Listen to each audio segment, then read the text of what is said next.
петиция это такой крик души был. К тому, что обратите внимание на наш спорт. То есть, в принципе-то, текст петиции, он несколько шире, чем он показывает расформировать сборную. Не просто расформировать сборную, а отнестись более лучше к подбору состава, посмотреть, как играют игроки, да, как они мотивированы, как они себя ведут по отношению к россиянам и к своим болельщикам. Посмотреть на то, как воспитывается у нас молодежь. Есть ли у них там возможность заниматься спортом. То есть петиция там по тексту, она гораздо шире, чем вот просто ее пытаются свести. Да, это просто надо поднять этот вопрос, обсудить его и уже принять какие-то меры. Если вы приняли какой-то там план действий, да, с конкретными сроками и ответственными лицами, вот я бы был счастлив. Люди говорили об этом, что вот надо что-то менять, говорить это одно, сделать это другое. Вот небольшой такой свой вклад я в это вот делаю, вот и все. Я практически все уже сделал. То есть петицию подготовил, голоса собрали, когда там с прессой этот вопрос решаем, не даем забыть о нас.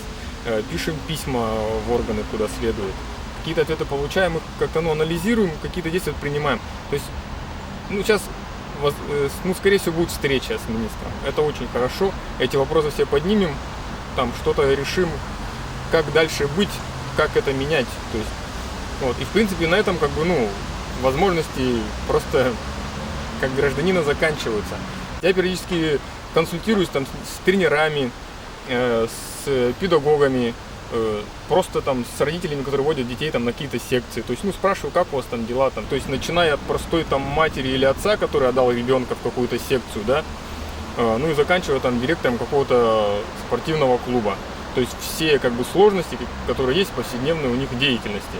То есть, все это анализируем, запрашиваем с регионов, то есть, на сайте петиции, там я обратился к людям, какие проблемы есть, давайте все выкладывайте, будем систематизировать и будем прорабатывать, то есть по каждым конкретным пунктам. Каждый человек сам отвечает за свои поступки. То есть, если что-то не нравится, можно об этом сказать.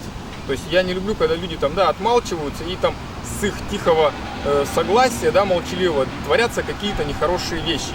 То есть любой спортсмен, он мог изначально заявить, что я не хочу принимать там допинг, что давайте что-то с этим решать. Надо разбираться, что там случилось, но сама ситуация, конечно, она очень некрасивая.